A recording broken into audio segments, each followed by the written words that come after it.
जयपुर नाम का एक गांव था। वहाँ झेंगा अपनी पत्नी दीपा के साथ रहता था।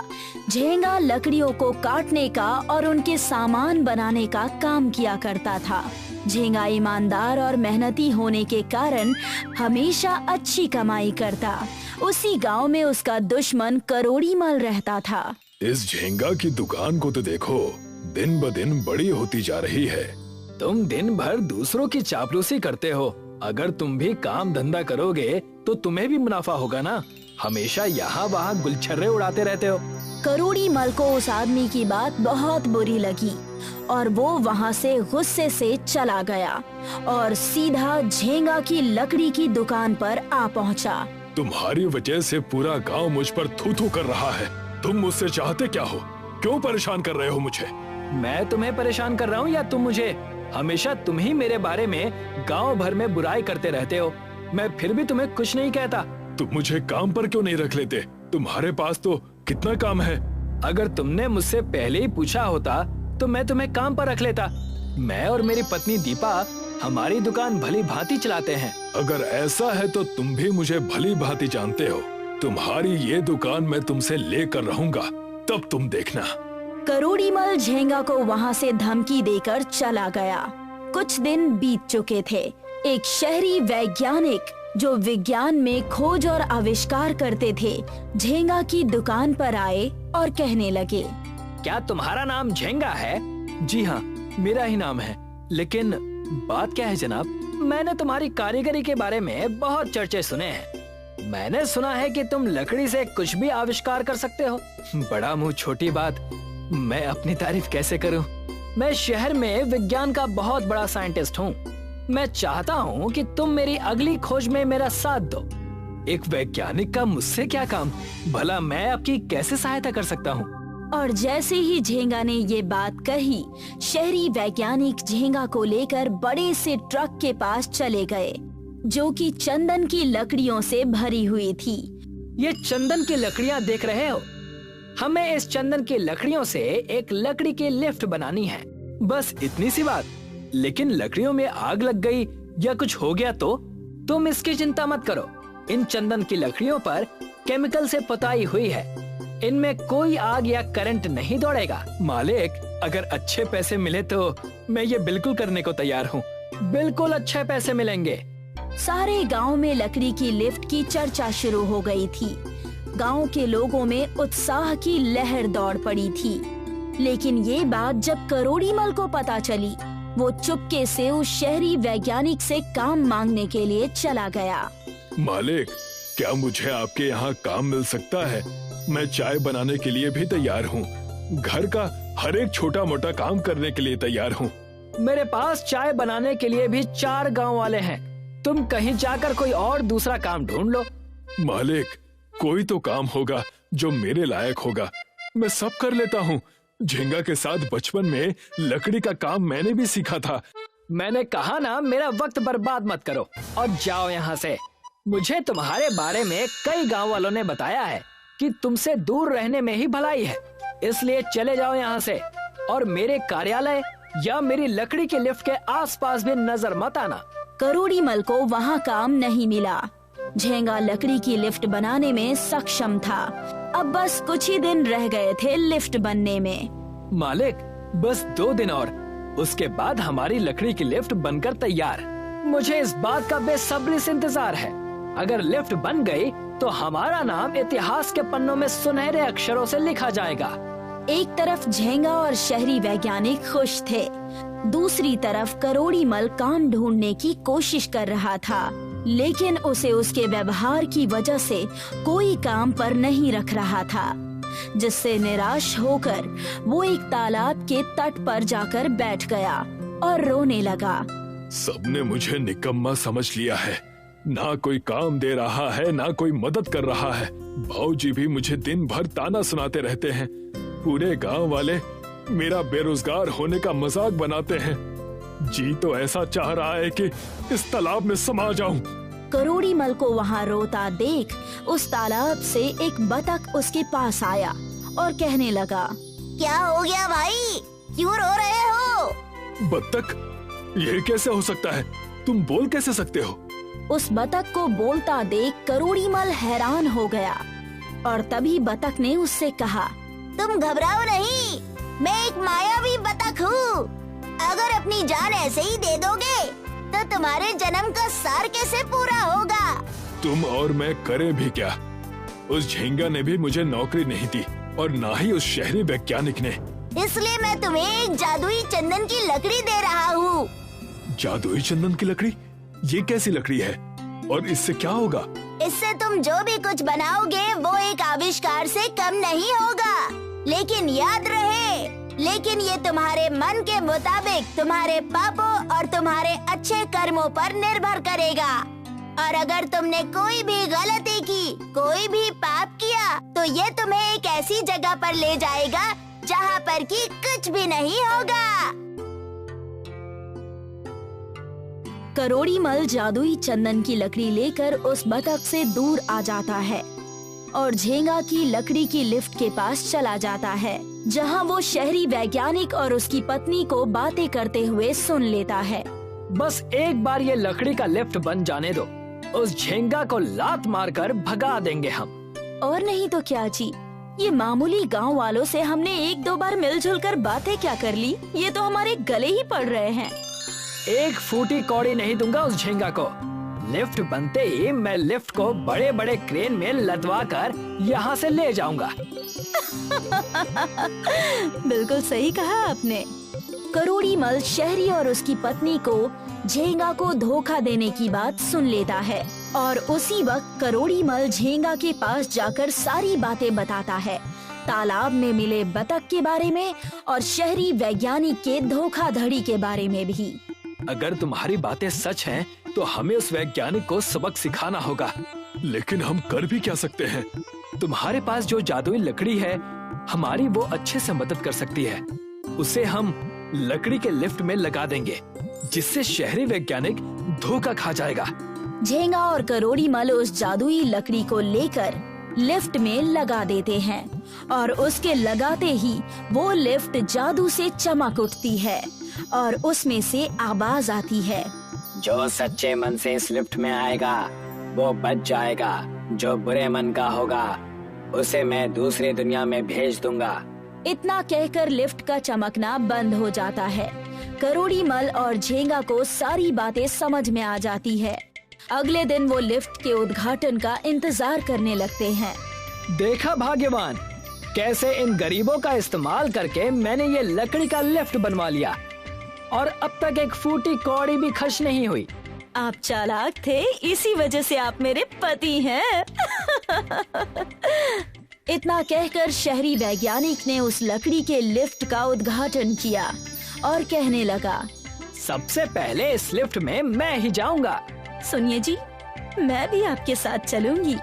हाँ मालिक, इसमें सारा काम आपने ही तो किया है, आप ही पहले जाइए।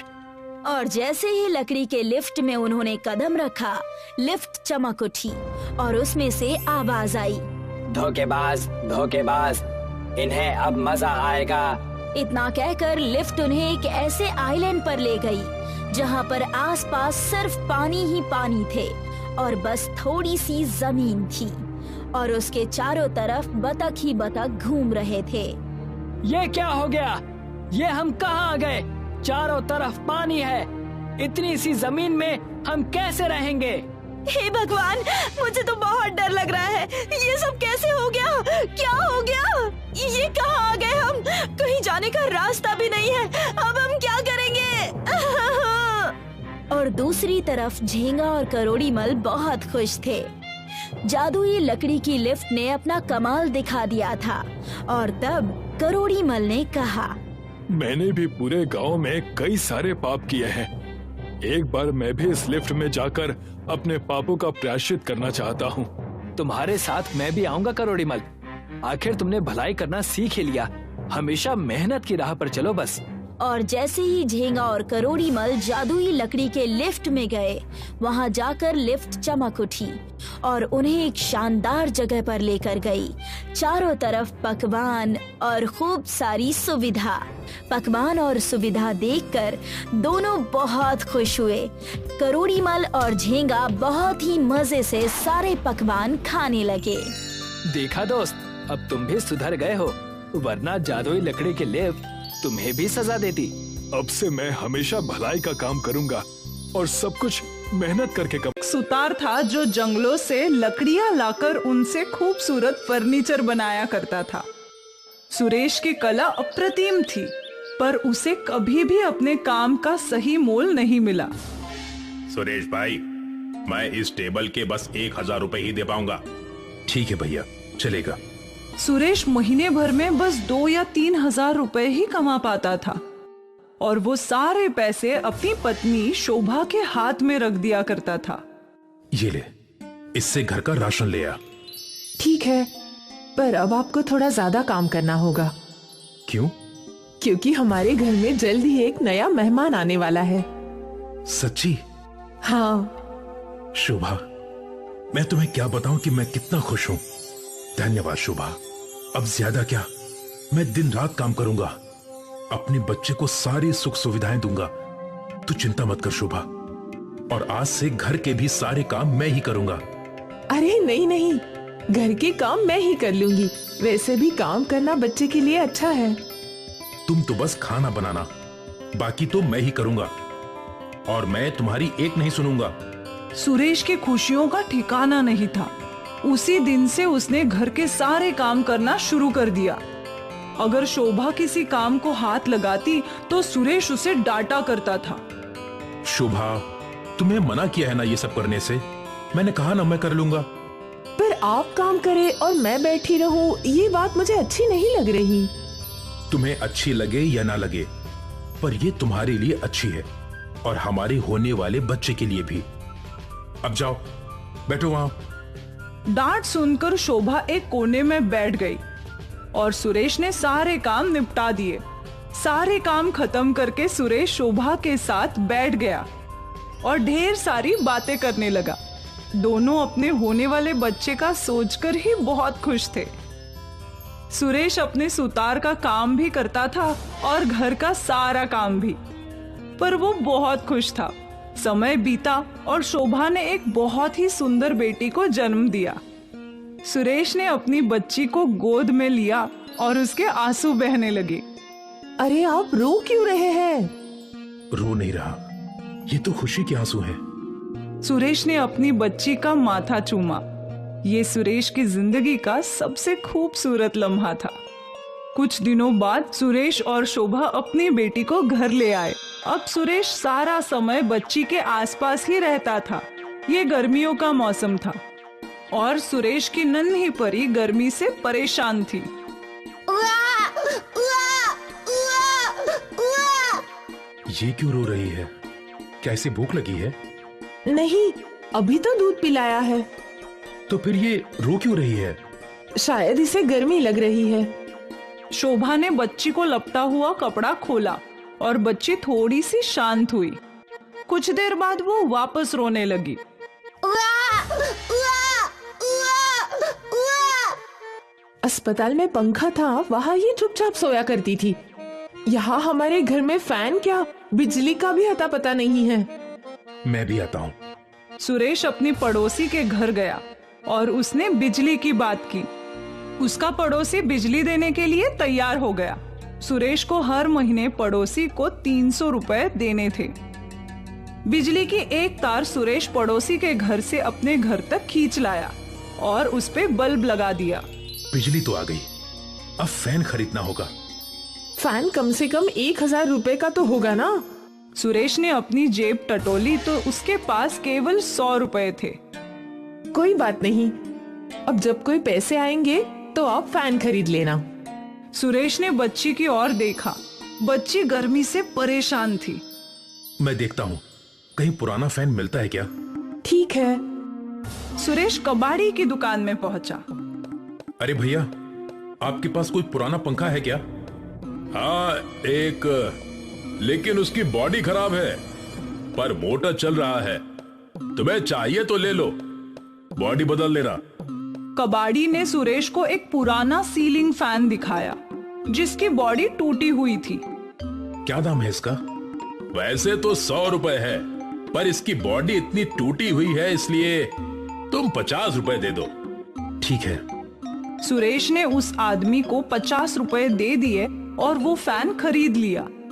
फैन खरीदकर सुरेश हार्डवेयर की दुकान पर गया। अरे भैया, इस पंखे की बॉडी और ब्लेड कितने के पड़ेंगे? अरे ये तो बहुत पुराना मॉडल है, इसकी बॉडी तो बहुत महंगी है। बॉडी और ब्लेड मिलाकर 1000 रुपए लगेगा। क्या? 1000 रुपए सुनकर सुरेश चौंक गया। इतने सारे पैसे वो कहां से लाता? इसलिए वो चुपचाप अपने घर की ओर चल पड़ा। आप पंखा ले आए? ले तो आया, पर इस पंखे की बॉडी टूटी हुई है और इसमें नए ब्लेड लगेंगे और उसका दाम 1000 रुपए है। बाप रे, इतने सारे पैसे कहां से आएंगे? कुछ ना कुछ तो करना ही पड़ेगा। सुरेश ने उस पंखे को जमीन पर रख दिया और सोचने लगा कि वो उस पंखे के साथ क्या कर सकता है। अगर मैं इस पंखे की बॉडी और ब्लेड लकड़ी से बनाऊं तो? क्या ऐसा बन सकता है? मैं कोशिश तो कर ही सकता हूं ना। और वैसे भी गुड़िया गर्मी से बहुत परेशान है। सुरेश पंखा लेकर बाहर आया और अपने सामने पड़े लकड़े के तने से पंखे की बॉडी बनाने लगा।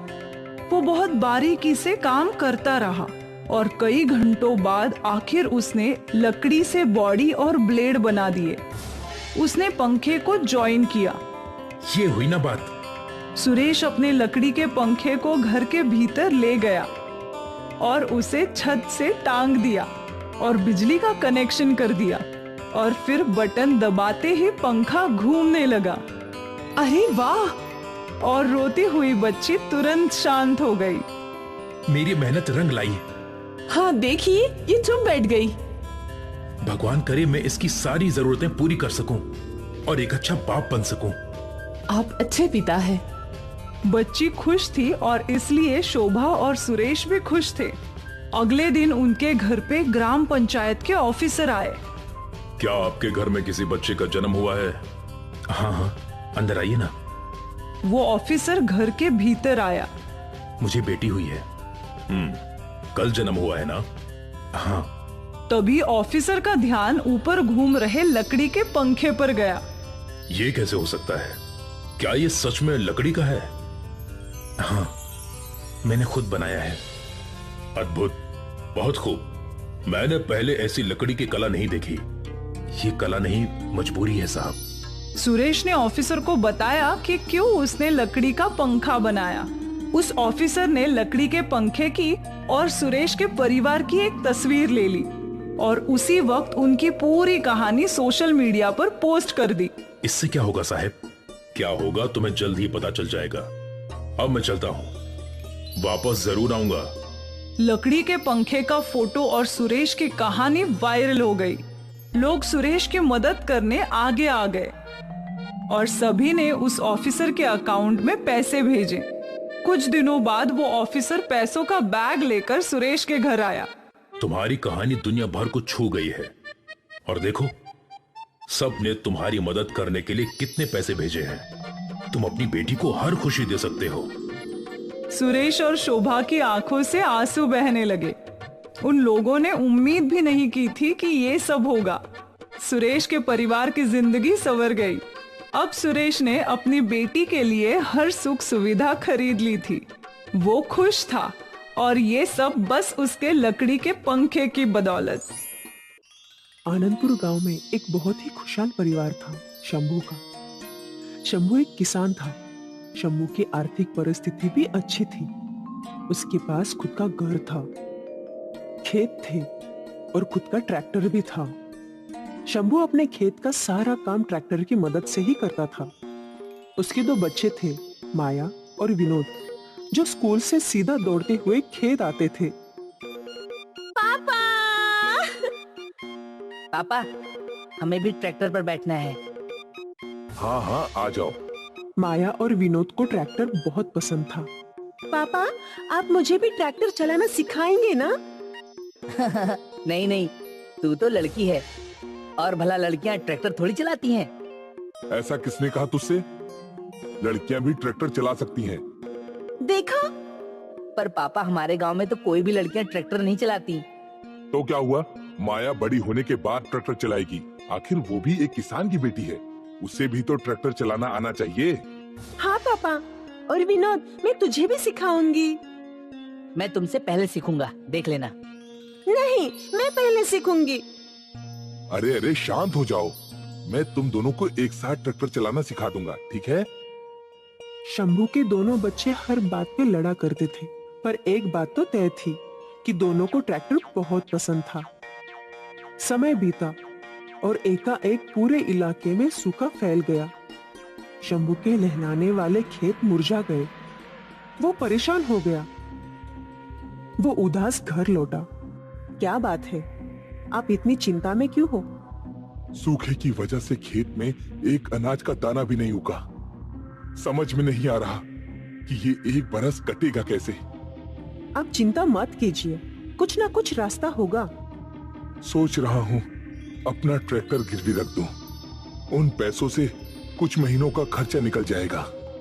पर ट्रैक्टर के बगैर आप खेती कैसे करोगे? हल से। पहले भी तो वैसे ही करता था। अगर मैंने ट्रैक्टर गिरवी नहीं रखा तो हमारे खाने के भी लाले पड़ जाएंगे। अब मैं तुम्हें और बच्चों को भूखा थोड़ी रख सकता हूँ। जैसा आपको ठीक लगे। शंभू ट्रैक्टर गिरवी रखने वाला था। ये बात माया और विनोद ने सुन ली थी। दोनों दौड़कर घर के बाहर गए और अपने ट्रैक्टर के ऊपर बैठ गए। दीदी, तो क्या अब हमें हमारा ट्रैक्टर कभी वापस नहीं मिलेगा? नहीं बुद्धू, गिरवी रखने का मतलब कुछ समय के लिए वो हमारे पास नहीं रहेगा। जब पापा पैसे लौटाएंगे तो हमारा ट्रैक्टर हमें वापस मिल जाएगा। पर क्या दीदी, ट्रैक्टर गिरवी रखना जरूरी है? शायद हाँ। पापा के पास पैसे नहीं हैं, खेत में भी अनाज नहीं उगा ना। तभी शंभू घर के बाहर आया। पापा, अब ट्रैक्टर गिरवी रखने जा रहे हो ना? हाँ बेटा, अभी पापा के पास इतने पैसे नहीं हैं। कुछ दिनों के बाद जब हमारे पास पैसे आ जाएंगे तो हम अपना ट्रैक्टर वापस ले आएंगे, ठीक है? पक्का पापा? हाँ बेटा, पक्का। दोनों बच्चे चुपचाप ट्रैक्टर पे से उतर गए और फिर शंभू ट्रैक्टर चलाकर वहां से ले गया। दोनों बच्चों को ट्रैक्टर के जाने का दुख था। कुछ समय बाद शंभू घर लौटा और उसने मीना के हाथ में पैसे रख दिए। इन पैसों से हमें घर भी चलाना है और फिर से फसल भी बोनी है। आप चिंता मत कीजिए, मैं बहुत संभाल कर खर्च करूंगी। अगले साल इन 20,000 के साथ 5,000 का ब्याज भी लाला को लौटाना है, तभी तो वो हमारा ट्रैक्टर हमें वापस देगा। इस साल बहुत अच्छी फसल होगी, सब कुछ बड़ी आसानी चला जाएगा। आप चिंता मत कीजिए। अगले दिन बच्चे घर के बाहर खड़े रहकर अपने प्यारे ट्रैक्टर को याद कर रहे थे। अरे बच्चों, इतना मत सोचो, जल्दी ट्रैक्टर वापस आ जाएगा। तुम दोनों बस भगवान ने ट्रैक्टर वापस लाने की प्रार्थना करो। जी माँ। बच्चे रोज भगवान जी के सामने प्रार्थना करते कि उनका ट्रैक्टर उन्हें वापस मिल जाए। यहाँ खेतों में शंभू के हाल हो रहे थे। वो बिना ट्रैक्टर के खुद ही हल चला रहा था। इतनी कड़ी मेहनत करके उसका पूरा शरीर दर्द हो रहा था। रोज की तरह बच्चे स्कूल से लौटे, पर आज जब उन्होंने अपने पापा की ऐसी हालत देखी तो वो उदास हो गए। पापा बहुत थक गए ना? काश हम लोग भी बड़े होते तो हम लोग भी उनकी मदद कर पाते। हाँ, और काश हमारे पास हमारा ट्रैक्टर होता तो पापा को इतनी मेहनत करने की जरूरत नहीं पड़ती। दीदी, हम ट्रैक्टर कैसे ला सकते हैं? पता नहीं, पर माँ कहती है मंदिर के बूढ़े पंडित जी के पास हर समस्या का समाधान है। चलो उनके पास चलते हैं। बच्चे दौड़ते हुए मंदिर के पास गए। मंदिर के बाहर बूढ़े पंडित जी बैठे थे। पंडित जी, हमारा ट्रैक्टर गिरवी है और हमारे पापा अकेले खेतों में मेहनत कर रहे हैं। क्या कोई ऐसा तरीका है जिससे हम अपने पापा की मदद कर सकें? तुम उनकी मदद कैसे करना चाहते हो? ट्रैक्टर देकर। पर हमारे पास पैसे नहीं है, तो हम उन्हें ट्रैक्टर कैसे देंगे? तो ये समस्या है। देवी माँ के पास हर समस्या का समाधान है। तुम दोनों को अपने हाथों से एक ट्रैक्टर बनाना होगा और फिर उस ट्रैक्टर को देवी की मूर्ति के सामने ले जाना और फिर देखना चमत्कार। क्या वो सच में ट्रैक्टर बन जाएगा? हाँ बिल्कुल। हम दोनों आज से ही ट्रैक्टर बनाएंगे। पर हम किस चीज से ट्रैक्टर बना सकते हैं? मिट्टी से या लकड़ी से? हम लकड़ी से ट्रैक्टर बनाएंगे। हमारी मदद करने के लिए धन्यवाद पंडित जी। माया और विनोद ने पंडित जी का आशीर्वाद लिया और फिर दोनों वहां से घर की ओर दौड़ पड़े। घर जाते ही उन दोनों ने लकड़ी से ट्रैक्टर बनाना शुरू किया। तुम लोग क्या कर रहे हो? हम पापा के लिए ट्रैक्टर बना रहे हैं। लकड़ी से? हाँ, हमें बूढ़े पंडित जी ने कहा है। ठीक है।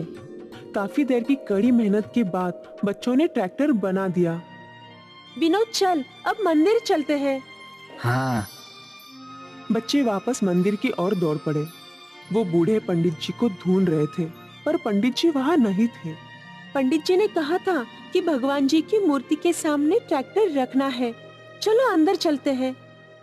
बच्चे उस लकड़ी के ट्रैक्टर को अंदर ले गए और मूर्ति के सामने रखा। भगवान जी, हमारे लकड़ी के ट्रैक्टर को असली बना दो। प्लीज भगवान जी, हमारे पापा खेतों में बहुत मेहनत कर रहे हैं और हम दोनों उनकी मदद करना चाहते हैं, तो प्लीज इस लकड़ी के ट्रैक्टर को असली बना दीजिए। बच्चे भगवान जी से मांगते रहे, पर कुछ नहीं हुआ। वो लकड़ी का ट्रैक्टर वैसे ही वैसा था। अंत में दोनों बच्चे निराश हो गए। लगता पंडित जी ने हमें झूठ कहा था। हाँ, चलो घर चलते हैं। उस रात बच्चे उदास थे और वो बिना कुछ खाए सो गए। रात में उनके सपने में भगवान जी स्वयं आए। बच्चों, तुमने बहुत मेहनत करके लकड़ी का ट्रैक्टर बनाया है। तुम अपने पापा की मदद करना चाहते हो ना? हाँ हाँ। तो आज से तुम्हारा लकड़ी का ट्रैक्टर असली ट्रैक्टर में बन जाएगा। तथास्तु। भगवान जी दोनों बच्चों को आशीर्वाद देकर चले गए। दोनों की नींद खुली। दीदी, क्या तुमने भी वही देखा? हाँ, भगवान जी आए थे। वो लकड़ी का ट्रैक्टर कहाँ है? मैंने उसे घर के बाहर रखा था। चलो देखते हैं। बच्चे दौड़ते हुए बाहर गए और वहाँ उनके सामने लकड़ी का बड़ा ट्रैक्टर था। पापा! दोनों बच्चे खुशी से नाचने लगे। शंभू और मीना बाहर आए और वो लोग भी हैरत में पड़ गए। पापा, ये लकड़ी का ट्रैक्टर हमने आपके लिए बनाया है। शंभू ट्रैक्टर पर बैठ गया और ट्रैक्टर शुरू हो गया। हम भी आ रहे हैं। बच्चे भी ट्रैक्टर पर बैठ गए और मीना भी। शंभू लकड़ी का ट्रैक्टर लेकर मंदिर गया और वहाँ पूरे परिवार ने भगवान जी का धन्यवाद किया। और उस दिन से शंभू अपने लकड़ी के ट्रैक्टर से खेतों के सारे काम कर रहा था। ये लकड़ी का ट्रैक्टर अद्भुत था, क्योंकि ना ये कभी खराब होता था और ना ही इसे डीजल डालना पड़ता था। इस ट्रैक्टर से खेती करके शंभू के खेत पहले से ज्यादा उपजाऊ हो गए। उसकी फसल भी अच्छी हुई और अगले बरस उसकी अच्छी खासी कमाई भी हुई। शंभू ने अपने पुराने ट्रैक्टर को छुड़वा लिया और फिर उसका लकड़ी का ट्रैक्टर अपने आप गायब हो गया।